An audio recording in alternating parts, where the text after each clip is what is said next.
ಸ್ನೇಹಿತರೆ, ನಾನಿವತ್ತು ನಿಮಗೆ ಕೆಂಪೇಗೌಡರ ಬಗ್ಗೆ ನೀವು ತಿಳಿಯದಂತಹ ಕೆಲವೊಂದಷ್ಟು ಅದ್ಭುತವಾದಂತಹ ವಿಷಯಗಳನ್ನು ತಿಳಿಸಿಕೊಡುವಂತಹ ಕೆಲಸವನ್ನು ಮಾಡ್ತಾ ಇದ್ದೀನಿ. ನೀವು ಗೂಗಲ್ನಲ್ಲಿ ಸಹ ಹುಡುಕಿದ್ರೂ ಇಷ್ಟು ಮಾಹಿತಿಯನ್ನು ದೊರೆಯೋದಿಲ್ಲ. ನನ್ನ ಬಳಿ ಸುಮಾರು ಒಂದು 35ರಿಂದ 40 ವರ್ಷ ಹಳೆಯದಾದಂತಹ ಒಂದು ಪುಸ್ತಕ ಅನ್ನೋದು ದೊರೆತಿದೆ. ಈ ವಿಡಿಯೋದಲ್ಲಿ ನಾನು ನಿಮಗೆ ಕೆಂಪೇಗೌಡರ ಹಿರಿಯ ವಂಶ ಯಾರು, ಕೆಂಪೇಗೌಡರ ಹೆಸರು ಹೇಗೆ ಬಂತು, ಅವ್ರ ತಂದೆ ತಾಯಿ ಯಾರು, ವಿಜಯನಗರದ ಸಾಮ್ರಾಜ್ಯದಲ್ಲಿ ಯಾವ ರೀತಿಯಾಗಿದ್ದರು, ಕೆಂಪೇಗೌಡರ ಸೊಸೆ ಏತಕ್ಕಾಗಿ ತಮ್ಮ ಪ್ರಾಣತ್ಯಾಗವನ್ನು ಮಾಡಿದ್ರು, ಬೆಂಗಳೂರು ನಗರವನ್ನು ಕಟ್ಟಬೇಕಾದ್ರೆ ಯಾವ ರೀತಿಯಾಗಿ ಕಷ್ಟ ಅನ್ನೋದನ್ನು ಪಟ್ಟರು, ಅದೇ ರೀತಿಯಾಗಿ ಎಷ್ಟು ಜನ ಕೆಂಪೇಗೌಡರಿದ್ದರು, ಕೆಂಪೇಗೌಡರನ್ನು ವಿಜಯನಗರದ ಸಾಮ್ರಾಜ್ಯದ ಅರಸರು ಏತಕ್ಕಾಗಿ ಬಂಧಿಸಿದ್ರು, ಇಂತಹ ಕೆಲವೊಂದಷ್ಟು ಅದ್ಭುತವಾದ ವಿಷಯಗಳನ್ನು ನಾನಿವತ್ತು ನಿಮಗೆ ತಿಳಿಸ್ಕೊಡುವಂತಹ ಕೆಲಸವನ್ನು ಮಾಡ್ತಾ ಇದ್ದೀನಿ. ಸ್ನೇಹಿತರೆ, ನಾವು ಮೊದಲು ಕೆಂಪೇಗೌಡರ ಹಿರಿಯ ವಂಶದ ಬಗ್ಗೆ ತಿಳ್ಕೊಂಬಿಡೋಣ. ಅದೊಂದು ಊರಲ್ಲಿ ರಣಬೈರೇಗೌಡ ಎಂಬ ವ್ಯಕ್ತಿ ಇದ್ದ. ಈತ ಒಕ್ಕಲಿಗ ಜನಾಂಗದಲ್ಲಿ ಜನಿಸಿದಂತಹ ವ್ಯಕ್ತಿ. ಈತನನ್ನು ಕಂಡ್ರೆ ಊರಿನಲ್ಲಿ ಎಲ್ಲರಿಗೂ ಪ್ರೀತಿ, ವಿಶ್ವಾಸ, ಗೌರವ. ಏತಕ್ಕಾಗಿ ಅಂದರೆ ಒಬ್ಬ ಒಳ್ಳೆಯ ನಡವಳಿಕೆಯಿಂದ ಇದ್ದಂತಹ ವ್ಯಕ್ತಿ. ಈತನ ಸ್ವಂತ ಊರು ಯಾವುದಾಗಿತ್ತು ಅಂತಂದರೆ ಇವತ್ತಿನ ತಮಿಳುನಾಡಿನ ಕಾಂಚೀವರಂ ಜಿಲ್ಲೆಯ ಯಣಮಂಜಿ ಪುತ್ತೂರು ಈತನ ಸ್ವಂತ ಊರಾಗಿತ್ತು. ಈತನ ಹೆಂಡತಿ ಹೆಸರು ಕೆಂಪಮ್ಮ ಅಂದ್ಬಿಟ್ಟು. ಈ ದಂಪತಿಗಳಿಗೆ ಒಟ್ಟು 5 ಜನ ಮಕ್ಕಳು. 5 ಜನ ಮಕ್ಕಳಲ್ಲಿ ಒಂದು ಹೆಣ್ಣು ಮಗು, 4 ಗಂಡು ಮಕ್ಕಳು. ಹೆಣ್ಣು ಮಗಳನ ಹೆಸರು ದೊಡ್ಡಮ್ಮ ಅಂತಂದ್ಬಿಟ್ಟು. ಹಾಗೆ ಜಯಗೌಡ, ಸಣ್ಣ ಬೈರೇಗೌಡ, ಮಲ್ಲ ಬೈರೇಗೌಡ, ಹಾವಳಿ ಬೈರೇಗೌಡ, ಈ ರೀತಿಯಾಗಿ 4 ಜನ ಗಂಡು ಮಕ್ಕಳು. ಅದೇ ರೀತಿಯಾಗಿ ರಣಬೈರೇಗೌಡನಿಗೆ 7 ಜನ ಒಟ್ಟು ತಮ್ಮಂದ್ರಿದ್ರು. ಇವರೆಲ್ಲ ಹೀಗೆ ತಾವು ವಾಸಿಸುವಂತಹ ಸ್ವಂತ ಸ್ಥಳವನ್ನೇ ಬಿಟ್ಟು ಹೋಗುವಂತಹ ಪರಿಸ್ಥಿತಿ ಅನ್ನೋದು ಬಂದ್ಬಿಡ್ತು. ಇವರೆಲ್ಲ ವಾಸ ಮಾಡ್ತಾ ಇದ್ದಾರಲ್ಲ ಆ ಊರಿನಲ್ಲಿ ಒಬ್ಬ ಅಪ್ರಾಂತ್ಯವನ್ನು ಆಳ್ವಿಕೆಯನ್ನು ಮಾಡ್ತಿದ್ದಂತಹ ಶೇಳ್ವ ಎಂಬ ಒಬ್ಬ ಪಾಳೆಗಾರ ಇದ್ದ. ಎವಿ ಯಾವ ರೀತಿಯಾಗಿ ಅಂತಂದರೆ ಏನಾದರೂ ಒಂದು ಚೆನ್ನಾಗಿರೋದು ಕಾಣಂಗಿಲ್ಲ, ಯಾವುದಾದ್ರೂ ಹೆಣ್ಮಕ್ಳು ಸುಂದರವಾಗಿ ಕಾಣಂಗಿಲ್ಲ, ಎಲ್ಲವನ್ನು ಪಡೆದುಕೊಳ್ಳುವಂತಹ ಆಸೆ. ಯಾವುದಾದ್ರೂ ಒಂದು ಹೆಣ್ಣು ಇವನಿಗೆ ಸಿಗಲಿಲ್ಲ ಅಂತಂದರೆ ಆ ಹೆಣ್ಣನ್ನು ಸಾಯಿಸುವಂತಹ ನಿರ್ಧಾರವನ್ನು ಸಹ ಕೈಗೊಳ್ತಿದ್ದಂಥವನು. ಹೀಗೆ ಒಮ್ಮೆ ಕುದುರೆ ಮೇಲೆ ಬರ್ತಾ ಇರ್ತಾನೆ. ಬರಬೇಕಾದ್ರೆ ರಣಬೈರೇಗೌಡನ ಮಗಳನ್ನು ನೋಡ್ಬಿಡ್ತಾನೆ, ಅಂದರೆ ದೊಡ್ಡಮ್ಮನನ್ನು ನೋಡ್ಬಿಡ್ತಾನೆ. ಈ ಪಾಳೆಗಾರನಿಗೆ ಆಸೆ ಅನ್ನೋದಾಗ್ಬಿಡುತ್ತೆ. ನಾನು ಇವಳನ್ನ ಮದುವೆ ಆಗಬೇಕು, ಯಾರು ಎಂತ ಎಲ್ಲ ವಿಚಾರಿಸ್ತಾನೆ. ವಿಚಾರಿಸಾದ್ಮೇಲೆ ಇವರ ದೂತರ ಬಳಿಯಿಂದ ಏನು ಮಾಡ್ತಾನೆ, ರಣಬೈರೇಗೌಡನಿಗೆ ಒಂದು ಮಾಹಿತಿಯನ್ನು ಕೊಟ್ಟು ಕಳಿಸ್ತಾನೆ. ನಿನ್ನ ಮಗಳನ್ನು ನಾನು ಮದುವೆ ಆಗಬೇಕು ಅಂತ ಆಸೆಯನ್ನು ಪಟ್ಟಿದ್ದೀನಿ, ನೀನು ಏನು ಮಾಡ್ತೀನೋ ಗೊತ್ತಿಲ್ಲ, ನನಗೆ ಕೊಟ್ಟು ಮದುವೆಯನ್ನು ಮಾಡಿಕೊಡು. ಈ ರೀತಿಯಾಗಿ ದೂತರ ಬಳಿ ಕಳಿಸುವಂತಹ ಕೆಲಸವನ್ನು ಮಾಡ್ತಾನೆ. ಈ ದೂತರ ಮಾತನ್ನು ಕೇಳಿದಂತಹ ರಣಬೈರೇಗೌಡನಿಗೆ ಎಲ್ಲಿಲ್ಲದಂತಹ ಕೋಪ ಅನ್ನೋದು ಬಂದ್ಬಿಡುತ್ತೆ. ಇಂತಹ ದುಷ್ಟನಿಗೆ, ಇಂತಹ ಕೆಟ್ಟ ವ್ಯಕ್ತಿಗೆ ನಾನು ನನ್ನ ಮಗಳನ್ನ ಕೊಡೋದಿಲ್ಲ ಅಂತಂದ್ಬಿಟ್ಟು ಒಂದು ಮರು ಉತ್ತರವನ್ನು ಕೊಟ್ಬಿಟ್ಟು ದೂತರ ಬಳಿ ಕಳಿಸುವಂತಹ ಕೆಲಸ ಮಾಡ್ತಾನೆ ಪಾಳೆಗಾರನಿಗೆ. ಪಾಳೆಗಾರ ಒಂದು ಪ್ರಾಂತ್ಯಕ್ಕೆ ಅವನು ಸುಮ್ಮನೆ ಇರ್ತಾನ. ಯಾವ ರೀತಿಯಾಗಿ ನಿರ್ಧಾರವನ್ನು ಕೈಗೊಳ್ಬಿಡ್ತಾನೆ ಅಂತಂದರೆ, ರಣಬೈರೇಗೌಡನ ಫ್ಯಾಮಿಲಿಯನ್ನು, ಅಂದರೆ ಮನೆತನವನ್ನು ನಾಶ ಮಾಡಿ ಆದ್ರೂ ಸರಿ ನಾನು ದೊಡ್ಡಮ್ಮನನ್ನು ಮದುವೆ ಆಗಬೇಕು, ಈ ರೀತಿಯಾಗಿ ಒಂದು ನಿರ್ಧಾರವನ್ನು ಕೈಗೊಂಡ್ಬಿಡ್ತಾನೆ. ಈ ವಿಚಾರ ಅನ್ನೋದು ರಣಬೈರೇಗೌಡನಿಗೆ ಯಾರೋ ಹೀಗೆ ಸುತ್ತಮುತ್ತ ಎಲ್ಲಿಂದನೋ ಕಿವಿಗೆ ಬಿದ್ದುಬಿಡುತ್ತೆ. ರಣಬೈರೇಗೌಡ ಒಂದು ನಿರ್ಧಾರವನ್ನು ಕೈಗೊಂಡ್ಬಿಡ್ತಾನೆ. ಈ ಪಾಳೆಗಾರನ ಒಂದು ಮಟ್ಟ ಹಾಕುವಂತಹ ಕೆಲಸವನ್ನು ಮಾಡಬೇಕು, ಇತ್ತವನ್ನ ಇವನನ್ನು ಸಾಯಿಸುವಂತಹ ಕೆಲಸವನ್ನು ಮಾಡಬೇಕು. ಈ ಪಾಳೆಗಾರನನ್ನು ಹೀಗೆ ಇದೇ ರೀತಿಯಾಗಿ ಬಿಡ್ತು ಅಂತಂದರೆ ನನ್ನ ಮನೆ, ನನ್ನ ಮಕ್ಕಳು, ನನ್ನ ಹೆಂಡತಿಗೆ ತೊಂದರೆ ಆಗುತ್ತೆ, ಈ ರೀತಿಯಾದ ನಿರ್ಧಾರ ಅನ್ನೋದು ಕೈಗೊಂಡ್ಬಿಡ್ತಾನೆ. ಆಗ ಅವರ ಹೆಂಡತಿ ಮತ್ತು ತಮ್ಮಂದಿರೆಲ್ಲ ಒಂದು ಮಾತು ಹೇಳ್ತಾರೆ ರಣಬೈರೇಗೌಡನಿಗೆ, ನಮ್ಮ ಕೈಲೆಲ್ಲ ಆಗೋದಿಲ್ಲ, ಅವ್ನು ಪಾಳೆಗಾರ, ನಾವು ಸಾಮಾನ್ಯ ಜನರು, ನಾವು ಅವನ ವಿರುದ್ಧ ಯುದ್ಧ ಅನ್ನೋದು ಮಾಡೋದಕ್ಕಾಗುತ್ತಾ? ಒಂದು ಕೆಲಸ ಮಾಡೋಣ, ನಾವೆಲ್ಲ ಊರು ಬಿಟ್ಬಿಟ್ಟೆ ಬೇರೆ ಕಡೆಗೆ ಹೋಗುವಂತಹ ಕೆಲಸ ಅನ್ನೋದು ಮಾಡ್ಬಿಡೋಣ. ನಮ್ಮ ಕೈಲಿ ಯಾವಾಗ ಒಂದು ಶಕ್ತಿ ಅನ್ನೋದು ಬರುತ್ತೋ ಆವಾಗ ನಾವು ಅವನ ವಿರುದ್ಧವಾಗಿ ನಾವು ಒಂದು ದಾಳಿ ಮಾಡುವಂತಹ ಕೆಲಸವನ್ನು ಮಾಡೋಣ. ಈಗ ದಯವಿಟ್ಟು ಈ ಊರನ್ನು ಬಿಟ್ಬಿಟ್ಟು ಹೊರಟೋಗ್ಬಿಡೋಣ. ಈ ರೀತಿಯಾಗಿ ಎಲ್ಲರೂ ಸಹ ರಣಬೈರೇಗೌಡನ ಬಳಿ ಕೇಳಿಕೊಳ್ಳುವಂತಹ ಕೆಲಸವನ್ನು ಮಾಡ್ತಾರೆ. ರಣಬೈರೇಗೌಡ ಸಹ ಒಂದು ಸ್ವಲ್ಪ ಹೊತ್ತು ಯೋಚನೆ ಅನ್ನೋದನ್ನು ಮಾಡ್ತಾನೆ. ಸರಿ, ಇವ್ರು ಹೇಳ್ತಿರೋದೆಲ್ಲ ಸರಿಯಾದ ನಿರ್ಧಾರ ಅಂತ ಯೋಚನೆಯನ್ನು ಮಾಡಿ ಸರಿ ಎಲ್ಲರೂ ಸಹ ಊರನ್ನು ಬಿಟ್ಟು ಹೋಗುವಂತಹ ನಿರ್ಧಾರ ಕೈಗೊಳ್ತಾರೆ. ಅದೊಂದು ರಾತ್ರಿ ಅಮಾವಾಸ್ಯೆ, ತುಂಬ ಮಳೆ ಅನ್ನೋದು ಬರ್ತಾ ಇರುತ್ತೆ. ಎಲ್ಲ ನಡ್ಕೊಂಡು ಹೋಗ್ತಾ ಇರ್ತಾರೆ ಕಾಡಿನೊಳಗಡೆ. ಪಾಲಾರ್ ಎಂಬ ನದಿ ಅಡ್ಡ ಸಿಕ್ಬಿಡುತ್ತೆ. ತುಂಬ ಮಳೆ ಬರ್ತಿದೆ, ನದಿ ಉಕ್ಕರಿತಾ ಇದೆ, ಏನು ಮಾಡಬೇಕು? ಈ ರಣಬೈರೇಗೌಡನ ಹೆಂಡತಿ ಸಹ ಕುಲದೇವರನ್ನು ಪ್ರಾರ್ಥಿಸಿಕೊಳ್ಳುವಂತಹ ಕೆಲಸವನ್ನು ಮಾಡ್ತಾಳೆ. ಗಂಗಾಮಾತೆ, ದಯವಿಟ್ಟು ನಮಗೆ ಜಾಗವನ್ನು ಮಾಡಿಕೊಡು.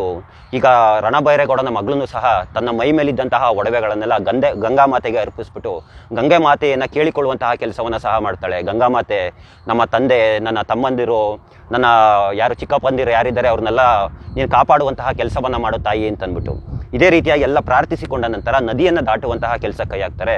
ಈ ನದಿಯನ್ನು ದಾಟಬೇಕಾದ್ರೆ ರಣಬೈರೇಗೌಡನ ಮಗಳು ದೊಡ್ಡಮ್ಮ ಸಾವಿಗೀಡಾಗ್ಬಿಡ್ತಾಳೆ.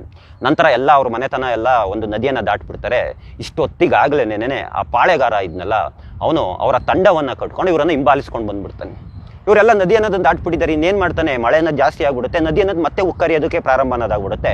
ಇವರನ್ನ ಹಿಡಿಯೋದಕ್ಕಾಗೋದಿಲ್ಲ. ರಣಭೈರೇಗೌಡನ ಅವ್ರ ಮನೆತನನನ್ನು ಸರಿ ಬೈಕೊಂಡು ಇನ್ನೇನು ಮಾಡ್ತಾನೆ, ಎಲ್ಲೋಗ್ತೀರಾ ಸಿಗ್ತೀರಾ ಈ ರೀತಿಯಾಗಿ ಒಂದು ಕೊರೆಕೊಂಡು ಒಂದು ರೀತಿಯಾಗಿ ಒಂದು ಕೋಪ ಮಾಡಿಕೊಂಡು ವಾಪಸ್ ಹೊರಡುವಂತಹ ಕೆಲಸವನ್ನು ಮಾಡ್ತಾನೆ. ಇವರೆಲ್ಲ ಹೀಗೆ ನೆಡ್ಕೊಂಡು ಬಂದು ಗೌತಮಗಿರಿ ಬೆಟ್ಟದ ಬಳಿ ಬಂದು ನೆಲೆಸುವಂತಹ ಕೆಲಸವನ್ನು ಮಾಡ್ತಾರೆ. ಆ ಗೌತಮಗಿರಿ ಬೆಟ್ಟದ ಬಳಿ ಅಂತಂದರೆ ಯಾವುದು ಅಂತಂದರೆ ಇವತ್ತಿನ ದೇವನಹಳ್ಳಿಯ ಅವತಿ ಗ್ರಾಮ ಅಂತ ಅಂದ್ಬಿಟ್ಟು. ನಂತರ ಇವರೆಲ್ಲರೂ ಸಹ ವಿಜಯನಗರದ ಸಾಮ್ರಾಜ್ಯದ ಆಡಳಿತ ಅಂತಾರೆ ಅಧೀನದಲ್ಲಿ ಒಳಪಡ್ತಾರೆ. ವಿಜಯನಗರದ ಸಾಮ್ರಾಜ್ಯದ ವಿಚಾರವಾಗಿ ಹೇಳಬೇಕು ಅಂತಂದರೆ ಆ ಒಂದು ಕಾಲಘಟ್ಟದಲ್ಲಿ ಭರತಖಂಡದಲ್ಲಿ ಸನಾತನ ಧರ್ಮವನ್ನು ಯಾರಾದ್ರೂ ಉಳಿಸಿ ಬೆಳೆಸಿ ಅದನ್ನು ಉದ್ಧಾರ ಮಾಡುವಂತಹ ಕೆಲಸ ಮಾಡ್ತಾ ಇದ್ರು ಅಂದರೆ ಅದು ವಿಜಯನಗರದ ಸಾಮ್ರಾಜ್ಯದ ಅರಸರು ಮಾತ್ರ. ಈ ವಿಜಯನಗರ ಸಾಮ್ರಾಜ್ಯಕ್ಕೂ ಸಹ ಏನು ಕಷ್ಟ ಅನ್ನೋದೇನು ತಪ್ಪಿರಲಿಲ್ಲ. ನಾವೇನು ದಕ್ಷಿಣ ಇದು ವಿಂಧ್ಯ ಪರ್ವತ ಅಂತ ಹೇಳ್ತೀವಿ, ಉತ್ತರದ ಭಾಗ, ಅಲ್ಲಿದ್ದಂತಹ ಮುಸ್ಲಿಂ ದೊರೆಗಳಿಂದ ಯಾವಾಗಲೂ ಸಹ ತೊಂದರೆ ಅನ್ನೋದಾಗ್ತಾ ಇರೋದು. ಹಾಗೆ ಸುತ್ತಮುತ್ತ ಇದ್ದಂತಹ ಚಿಕ್ಕ ಚಿಕ್ಕ ಪಾಳೆಗಾರರುಗಳು, ಚಿಕ್ಕ ಚಿಕ್ಕ ರಾಜರುಗಳು ಇರ್ತಾರಲ್ಲ, ಅವ್ರನ್ನು ಸಹ ಯಾವಾಗಲೂ ದಂಡೆತ್ತಿ ಬರುವಂತಹ ಕೆಲಸ ಅನ್ನೋದನ್ನೆಲ್ಲ ಮಾಡ್ತಾ ಇದ್ರು. ತೊಂದರೆ ಅನ್ನೋದು ಯಾವಾಗಲೂ ಸಹ ವಿಜಯನಗರ ಸಾಮ್ರಾಜ್ಯಕ್ಕೂ ಇತ್ತು. ಈ ಸಮಯದಲ್ಲಿ ಅಂದರೆ ಈ ಕಾಲಘಟ್ಟದಲ್ಲಿ ರಣಭೈರೇಗೌಡ ಹಾಗೇನೇನೇನೆ ಅವರ ತಮ್ಮಂದಿರು ಇದ್ರಲ್ಲ 7 ಜನನು ಸಹ ವಿಜಯನಗರದ ಸಾಮ್ರಾಜ್ಯಕ್ಕೆ ಬೆಂಬಲಕ್ಕೆ ನಿಂತ್ಕೊಳ್ತಾರೆ. ಅಂದರೆ ಯಾವ ರೀತಿಯಾಗಿ ಅಂದರೆ ವಿಜಯನಗರದ ಸಾಮ್ರಾಜ್ಯಕ್ಕೆ ಯಾರ್ಯಾರು ತೊಂದರೆ ಕೊಡ್ತಿರ್ತಾರೆ, ಚಿಕ್ಕ ಚಿಕ್ಕ ಪಾಳೆಗಾರರು, ಅವರ ವಿರುದ್ಧ ಹೋರಾಟವನ್ನು ಮಾಡುವಂತಹ ಕೆಲಸವನ್ನು ಮಾಡ್ತಿರ್ತಾರೆ. ವಿಜಯನಗರದ ಸಾಮ್ರಾಜ್ಯಕ್ಕೆ ಬೆಂಬಲವಾಗಿ ನಿಲ್ಲುವಂತಹ ಕೆಲಸವನ್ನು ಮಾಡ್ತಿರ್ತಾರೆ. ಈ ವಿಚಾರ ಸಹ ವಿಜಯನಗರದ ಸಾಮ್ರಾಜ್ಯದ ಅರಸರಿಗೆ ತಿಳಿಯುತ್ತೆ. ಅವರು ಸಹ ಏನು ಮಾಡ್ತಾರೆ, ಬಹುಮಾನವಾಗಿ ಉಡುಗೊರೆಯಾಗಿ ಕೆಲವೊಂದಷ್ಟು ಗ್ರಾಮಗಳನ್ನು, ಕೆಲವೊಂದಷ್ಟು ಪ್ರಾಂತ್ಯಗಳನ್ನು ರಣಭೈರೇಗೌಡನಿಗೆ ನಿನ್ನ ಆಳ್ವಿಕೆಯನ್ನು ಮಾಡು, ನೋಡ್ಕೋ, ಈ ರೀತಿಯಾಗಿ ಕೊಡುವಂತಹ ಕೆಲಸವನ್ನು ಮಾಡ್ತಾರೆ. ರಣಭೈರೇಗೌಡನ ಸಹ ಒಂದು ವಯಸ್ಸನ್ನೋದಾಗುತ್ತೆ, ಅವನ ಒಂದು ಮರಣ ಅನ್ನೋದು ಹೊಂದುತ್ತೆ. ರಣಭೈರೇಗೌಡನ ನಂತರ ಅವನ ಹಿರಿಯ ಮಗ ಯಾರೇಳಿ ಜಯಗೌಡ ಅಧಿಕಾರವನ್ನು ವಹಿಸ್ಕೊಳ್ತಾನೆ, ಅಲ್ಲೆಲ್ಲ ಒಂದು ಪ್ರಾಂತ್ಯವನ್ನು ಆಳೋದಕ್ಕೆ. ಜಯಗೌಡನ ಮರಣದ ನಂತರ ಕೆಂಪನಂಜೇಗೌಡನಿಗೆ ಒಂದು ಅಧಿಕಾರ ಅನ್ನೋದನ್ನ ಮತ್ತೆ ವಿಜಯನಗರದ ಸಾಮ್ರಾಜ್ಯದ ಅರಸರು ಕೊಡ್ತಾರೆ. ಕೊಟ್ಬಿಟ್ಟು ಒಂದು ಬಿರುದನ್ನು ಸಹ ಕೊಡ್ತಾರೆ. ಯಾವ್ದು ಹೇಳಿ ಯೋಚನೆಯನ್ನು ಮಾಡಿ, ಯಲಹಂಕ ನಾಡಪ್ರಭು ಅಂತ ಅಂದ್ಬಿಟ್ಟು ಒಂದು ಬಿರುದನ್ನು ಕೊಡ್ತಾರೆ. ಈ ಯಲಹಂಕ ನಾಡಪ್ರಭು ಅಂತ ನಾವು ಯಾರನ್ನು ಕರಿತೀವಿ ಅಂತಂದರೆ ಕೆಂಪೇಗೌಡರ ತಂದೆಯನ್ನು. ಹೀಗೇನೆ ಒಂದು ಅಧಿಕಾರವನ್ನು ಮಾಡಿಕೊಡ್ತಾರೆ. ಇದು ವಿಜಯನಗರದ ಅರಸರು ಒಂದು ಅಧಿಕೃತವಾಗಿ ಒಂದು ನೇಮಿಸಿದಂತಹ ಒಂದು ಆಳ್ವಿಕೆಯನ್ನು ನಡೆಸುವಂತಹ ಕೆಂಪನಂಜೇಗೌಡರು. ಕಾಲ ಅನ್ನೋದು ಹೀಗೆ ಕಳೀತಾ ಹೋಗುತ್ತೆ. ಕಾಲ ಕಳೀತಾ ಕೆಂಪನಂಜೇಗೌಡರಿಗೂ ಸಹ ಮದುವೆ ಅನ್ನೋದಾಗುತ್ತೆ. ಕೆಂಪನಂಜೇಗೌಡರ ಹೆಂಡತಿಯ ಹೆಸರು ಲಿಂಗಮಾಂಬ ಅಂತಂದ್ಬಿಟ್ಟು. ಹೀಗೆ ತುಂಬ ವರ್ಷಗಳು ಅನ್ನೋದಾಗುತ್ತೆ. ಇಬ್ಬರು ದಂಪತಿಗಳಿಗೆ ಮಕ್ಕಳು ಅನ್ನೋದೇ ಆಗೋದಿಲ್ಲ. ತುಂಬ ಒಂದು ಯೋಚನೆಗೆ ಅನ್ನೋದು ನೋಡ್ತಾರೆ. ಮಕ್ಕಳಾಗಲಿಲ್ಲ ಅಂದರೆ ಎಂಥವ್ರಿಗೂ ಸಹ ಒಂದು ಚಿಂತೆ ಅನ್ನೋದು. ಎಲ್ಲ ದೇವರುಗಳನ್ನು ಬೇಡ್ಕೊಡ್ತಾರೆ, ದಾನ ದತ್ತಿಗಳನ್ನು ಮಾಡ್ತಾರೆ, ಅನ್ನದಾನವನ್ನು ಮಾಡ್ತಾರೆ, ಅರವಂಟಿಕೆಗಳನ್ನು ಮಾಡ್ಕೊಳ್ತಾರೆ. ತಮ್ಮ ಮನೆ ದೇವರಾದಂತಹ ಭೈರವೇಶ್ವರ ಹಾಗೆ ಕೆಂಪಮ್ಮನನ್ನು ಸಹ ಒಂದು ಬೇಡಿಕೊಳ್ಳುವಂತಹ ಕೆಲಸವನ್ನು ಮಾಡ್ತಾರೆ. ತುಂಬ ದೇವಸ್ಥಾನಗಳೆಲ್ಲ ಕಟ್ಟಿಸ್ತಾರೆ. ಕೊನೆಗೆ ತಮ್ಮ ಕುಲದೇವರಾದಂತಹ ಕೆಂಪಮ್ಮನ ಬಳಿ ಹೋಗಿ ಒಂದು ಹರಕೆಯನ್ನು ಮಾಡಿಕೊಳ್ಳುವಂತಹ ಕೆಲಸವನ್ನು ಮಾಡ್ತಾರೆ. ಹರಕೆಯನ್ನು ಮಾಡಿಕೊಂಡ ಸ್ವಲ್ಪ ದಿನಗಳ ನಂತರ ಒಂದು ಮಗು ಅನ್ನೋದು ಜನಿಸೋದಕ್ಕೆ ಆಗುತ್ತೆ. ಆ ಮಗುವಿನ ಹೆಸರೇನೇ ಕೆಂಪೇಗೌಡ ಅಂತಂದ್ಬಿಟ್ಟು. ಕುಲದೇವರ ಹರಕೆಯನ್ನು ಮಾಡ್ಕೊಂಡಿದ್ರಿಂದ ಆ ಮಗುವಿಗೆ ಕೆಂಪೇಗೌಡ ಅನ್ನೋ ಹೆಸರನ್ನು ಇಡ್ತಾರೆ.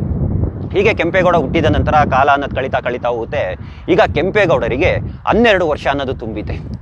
12ನೇ ವರ್ಷದ ಹುಟ್ಟುಹಬ್ಬದ ಆಚರಣೆ ಅನ್ನೋದನ್ನು ಮಾಡ್ತಿದ್ದಾರೆ. 12ನೇ ವರ್ಷದ ಹುಟ್ಟುಹಬ್ಬದ ಆಚರಣೆಗೆ ತಮ್ಮ ಕುಲಗುರುಗಳಾದಂತಹ ಮಾಧವ ಭಟ್ಟರು ಆ ಹುಟ್ಟುಹಬ್ಬಕ್ಕೆ ಬರ್ತಾರೆ. ಬಂದ ನಂತರ ಕೆಂಪನಂಜೇಗೌಡನಿಗೆ ಒಂದು ಮಾತನ್ನು ಹೇಳ್ತಾರೆ. ನಿನ್ನ ಮಗನಿಗೆ ಈಗ 12 ವರ್ಷಗಳು ತುಂಬಿದೆ. ರಾಜಯೋಗ ವಿದ್ಯೆಗಳನ್ನು ಕಲಿಸಿಕೊಡೋದಕ್ಕೆ ಇದು ಸರಿಯಾದಂತಹ ಸಮಯ.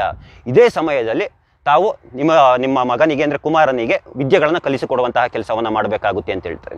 ಆಗ ಕೆಂಪನಂಜೇಗೌಡರು ಸಹ ಯೋಚನೆಯನ್ನು ಮಾಡಿ, ಗುರುಗಳೇ, ವಿಜಯನಗರ ಸಾಮ್ರಾಜ್ಯಕ್ಕೆ ವಿದ್ಯಾರಣ್ಯರು ಯಾವ ರೀತಿಯಾಗೋ ಹಾಗೆ ನಮ್ಮ ಮನೆತನಕ್ಕೆ ನೀವು ಹಾಗೆ ಇದ್ದೀರಾ. ನಿಮ್ಮನ್ನು ಬಿಟ್ಟು ಬೇರೆ ಇಂತಹ ವಿದ್ಯೆಗಳನ್ನು ಕಲಿಸಿಕೊಡೋದಕ್ಕೆ ಯಾರು ಅರ್ಹರಿದ್ದಾರೆ ಹೇಳಿ. ದಯವಿಟ್ಟು ನಮ್ಮ ಕುಮಾರನಿಗೆ ನೀವೇ ವಿದ್ಯೆಯನ್ನು ಕಲಿಸಿಕೊಡುವಂತಹ ಕೆಲಸವನ್ನು ಮಾಡಿ ಅಂತಂದ್ಬಿಟ್ಟು ಕೇಳ್ಕೊಳ್ತಾರೆ. ಮಾಧವ ಭಟ್ಟರು ಸಹ ತುಂಬ ಹೊತ್ತು ಯೋಚನೆಯನ್ನು ಮಾಡ್ತಾರೆ. ಯೋಚನೆಯನ್ನು ಮಾಡಿ ಸರಿ ನಾನು ವಿದ್ಯೆಯನ್ನು ಕಲಿಸ್ಕೊಡ್ತೀನಿ ಅಂತ ಒಪ್ಕೊಳ್ತಾರೆ. ಇವಾಗ ಕೆಂಪೇಗೌಡರು 12 ವರ್ಷ ಆಶ್ರಮಕ್ಕೆ ಬರ್ತಾರೆ ವಿದ್ಯೆಗಳನ್ನು ಕಲಿಯೋದಕ್ಕೆ ಅಂತಂದ್ಬಿಟ್ಟು. ಆಶ್ರಮದಲ್ಲಿ ಎಲ್ಲರಿಗೂ ಖುಷಿನೋ ಖುಷಿ. ಎಂತಕ್ಕಾಗಿ ಅಂತಾರೆ, ಮುಂದೆ ರಾಜಕುಮಾರ ಆಗಂತಹ ವ್ಯಕ್ತಿ ಆಶ್ರಮಕ್ಕೆ ಬಂದರೆ ಯಾರಿಗೆ ತಾನೇ ಖುಷಿ ಅನ್ನೋದಿರೋದಿಲ್ಲ. ಈ ವಿಚಾರಗಳನ್ನು ಯಾರ ಮುಂದೆನೂ ಹೇಳ್ಕೊಳ್ಳೋಗಿಲ್ಲ. ಅಂದರೆ ರಾಜ್ಕುಮಾರ್ಗೆ ಸಪ್ರೇಟ್ ಆಗಿರೋ ವಿದ್ಯೆ ಕಲಿಸ್ಕೊಡೋಂಥದ್ದು, ಬೇರೆ ವಿದ್ಯಾರ್ಥಿಗಳಿಗೆ ಸಪ್ರೇಟಾಗಿ ವಿದ್ಯೆ ಕಲಿಸ್ಕೊಡೋದು, ಆ ರೀತಿಯಾದ ವಿಚಾರ ಮಾಡೋಂಗಿಲ್ಲ. ಹಾಗೆ ರಾಜಕುಮಾರ ಅಂತ ಅಂದ್ಬಿಟ್ಟು ಒಂದು ಕಾನ್ಸಂಟ್ರೇಷನ್ ಕೊಟ್ಬಿಟ್ಟು ಅವ್ರಿಗೆ ಎಲ್ಲ ಕಲಿಸ್ಕೊಡೋಂಥದ್ದಿಲ್ಲ. ಎಲ್ಲರನ್ನೂ ಯಾವ ರೀತಿಯಾಗಿ ಅದೇ ರೀತಿಯಾಗಿ ನೋಡ್ಕೊಳ್ಳುವಂತಹ ಕೆಲಸವನ್ನು ಮಾಡಬೇಕು. ಅವ್ರು ಮಾಧವ ಭಟ್ಟರು ಸಹ ಅದೇ ರೀತಿಯಾಗಿ ಮಾಡ್ತಿರ್ತಾರೆ. ಎಲ್ಲ ವಿದ್ಯೆಗಳನ್ನು ಕಲಿಯುವಂತಹ ಕೆಲಸವನ್ನು ಮಾಡ್ತಾರೆ. ರಾಜರುಗಳಿಗೆ ಯಾವ್ಯಾವ ವಿದ್ಯೆಗಳು ಕಲಿಸ್ಕೊಡ್ತಾರೆ, ಬಿಲ್ಲು ವಿದ್ಯೆ ಆಗಿರ್ಬೋದು, ಕುದುರೆ ಓಡಿಸೋಂಥದ್ದು, ಮಲ್ಲ ಯುದ್ಧ ಮಾಡೋಂಥದ್ದು, ಎಲ್ಲ ಇದು ಖಡ್ಗಗಳು, ಎಲ್ಲ ವಿದ್ಯೆಯನ್ನು ಕಲಿಸುವಂತಹ ಕೆಲಸವನ್ನು ಮಾಡ್ತಿರ್ತಾರೆ. ಹೀಗೆ ಒಂದು ದಿನ ಕಳ್ಳರುಗಳು ಏನು ಮಾಡ್ತಾರೆ, ಆಶ್ರಮದಲ್ಲಿದ್ದಂತಹ ಹಸುಗಳನ್ನೆಲ್ಲ ಕದ್ಕೊಂಡು ಹೊರಟೋಗ್ಬಿಡ್ತಾರೆ. ಏನು ಮಾಡೋದು, ಅಂಬ ಅಂಬ ಅಂತೆಲ್ಲ ಕೂಡ್ಕೊಳ್ತಾ ಇರ್ತವೆ. ಆಗ ಕೆಂಪೇಗೌಡರು ಮತ್ತು ಅವ್ರ ತಮ್ಮಂದಿರು ಇದ್ರಲ್ಲ, ಇನ್ನೂ ಒಂದು 3 ಜನ ಇರ್ತಾರೆ, ಅವರು ಸಹ ಎಚ್ಚರಿಕೆಗೊಳ್ತಾರೆ. ಸುತ್ತಮುತ್ತ ಇದ್ದಂಥ ಆಶ್ರಮದಲ್ಲಿ ಇದ್ದಂತಹ ಹುಡುಗರೆಲ್ಲರೂ ಸಹ ಮುಖ ನೋಡ್ಕೊಳ್ತಿರ್ತಾರೆ. ಏನಪ್ಪ ಮಾಡೋದು, ಏನು ವಿಚಾರ ಮಾಡೋದು, ಈಗ ಎಲ್ಲ ಹಸುಗಳು ಕದ್ಕೊಂಡು ಹೋಗ್ಬಿಟ್ಟಿದ್ದಾರಲ್ಲ, ನಮ್ಮ ಗುರುಗಳಿಗೆ ನೋಡಿದ್ರೆ ಹಸುಗಳು ಕಂಡ್ರೆ ಪಂಚಪ್ರಾಣ, ಅಯ್ಯೋ ಪಾಪ ಈ ರೀತಿಯಾಗಿ ಅಂತಿರ್ತಾರೆ. ಕೆಂಪೇಗೌಡರು ಆ ಸಮಯದಲ್ಲಿ ಇನ್ನೂ ಬಾಲಕ, ಒಂದು ದೊಣ್ಣೆಯನ್ನು ತಗೊಂಡು ಒಂದು 4-5 ಜನ ಸ್ನೇಹಿತರನ್ನು ಕಟ್ಕೊಂಡು ಕಾಡೊಳಗಡೆ ನುಗ್ಗಿಬಿಡ್ತಾರೆ. ಈಗ ಮಾಧವ ಭಟ್ಟರು ಬೇರೆ ಬಂದಿದ್ದಾರೆ. ಮಾಧವ ಭಟ್ಟರ್ ಯೋಚನೆ, ಅಯ್ಯೋ ಕೆಂಪೇಗೌಡ ಕಾಡೊಳಗಡೆ ಹೊರಟೋಗ್ಬಿಟ್ಟಿದ್ದಾನೆ, ಈ ಕಳ್ಳರ ಗುಂಪು ಅನ್ನೋದು ಎಷ್ಟು ದೊಡ್ಡದಾಗಿದೆಯೋ, ಏನು ಮಾಡ್ತಾನೋ, ಏನು ವಿಚಾರನೋ, ಈ ರೀತಿಯಾಗಿ ಒಂದು ಕಾಯುವಂತಹ ಕೆಲಸವನ್ನು ಮಾಡ್ತಿರ್ತಾರೆ. ಅದೊಂದು ಬೆಳಗಿನ ಜಾವ ಸಮಯ ಆ ದಿನದ್ದು. ಆಗ ಕೆಂಪೇಗೌಡರು ಕಳೆದು ಹೋದಂತಹ ಹಸುಗಳ ಜೊತೆ ವಾಪಸ್ಸು ಹಿಂಗೆ ಬರ್ತಾ ಇರ್ತಾರೆ. ಅದನ್ನು ನೋಡಿದಂತಹ ಇವರು ಮಾಧವ ಭಟ್ಟರಿಗೆ ಎಲ್ಲಿಲ್ಲದ ಖುಷಿ. ಒಂದು ಮಾತನ್ನು ಹೇಳ್ತಾರೆ ಕೆಂಪೇಗೌಡರಿಗೆ, ನಾನು ಇಷ್ಟು ವರ್ಷಗಳಿಂದ ನಾನು ನಿನಗೆ ಏನೇನು ವಿದ್ಯೆಗಳನ್ನು ಕಲಿಸ್ಕೊಟ್ಟೆ, ಅದು ಯಾವುದೂ ಸಹ ವ್ಯರ್ಥ ಅನ್ನೋದಾಗಲಿಲ್ಲ.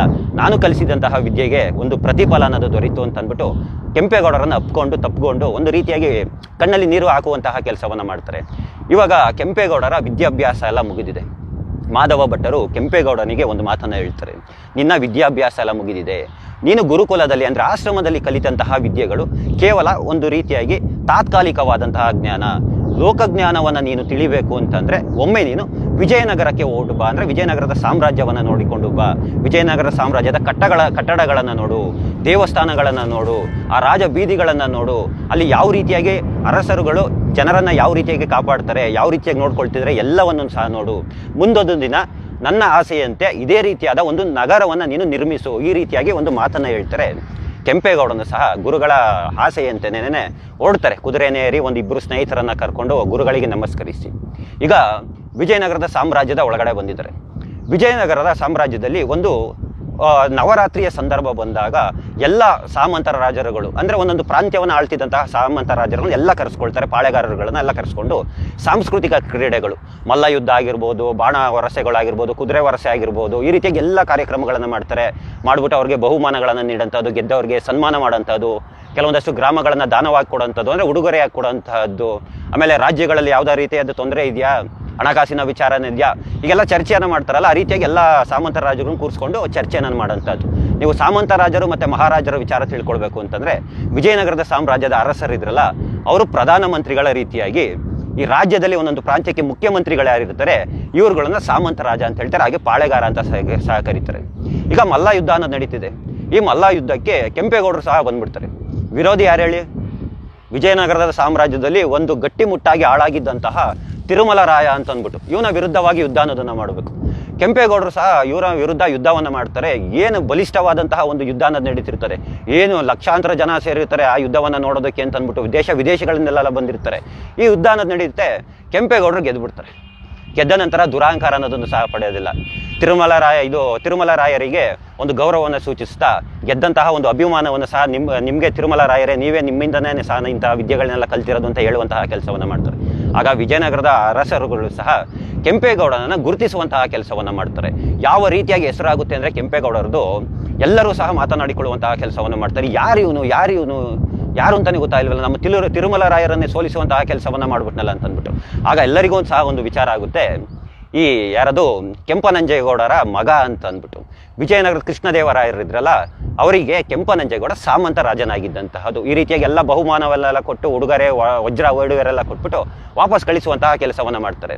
ಕೆಂಪೇಗೌಡ ಸಹ ವಾಪಸ್ ಬಂದಾಗ ತಂದೆ ತಾಯಿಗೆ ತುಂಬ ಖುಷಿ. ಏನಪ್ಪ ಇದು, ವಿಜಯನಗರಕ್ಕೆ ಹೋಗ್ಬಿಟ್ಟು ಗೆದ್ದುಕೊಂಡು ಬರುವಂತಹ ಕೆಲಸವನ್ನು ಮಾಡಿದೆಯಲ್ಲ, ಕೃಷ್ಣದೇವರಾಯರು ಮಹಾರಾಜರು ನಿನ್ನನ್ನು ಗುರುತಿಸುವಂತಹ ಕೆಲಸವನ್ನು ಮಾಡಿದ್ದಾರೆ. ಈ ರೀತಿಯಾಗಿ ಹೊಗಳುವಂತಹ ಕೆಲಸವನ್ನು ಎಲ್ಲ ಒಂದು ಸಂಭ್ರಮಾಚರಣೆ ಅನ್ನೋದನ್ನು ಮಾಡ್ತಾರೆ. ನಂತರ ಇವಾಗ ಕೆಂಪೇಗೌಡರಿಗೆ ಒಂದು ಪಟ್ಟಾಭಿಷೇಕವನ್ನು ಮಾಡಬೇಕು, ಅಂದರೆ ಯುವರಾಜ ಆ ಒಂದು ಪ್ರಾಂತ್ಯಕ್ಕೆ ಮಾಡಬೇಕು. ಯುವರಾಜನ ಪಟ್ಟವನ್ನು ಕಟ್ಟಬೇಕು ಅಂತ ಏನು ಮಾಡಬೇಕು, ಮೊದಲು ಮದುವೆ ಅನ್ನೋದನ್ನು ಮಾಡಬೇಕು.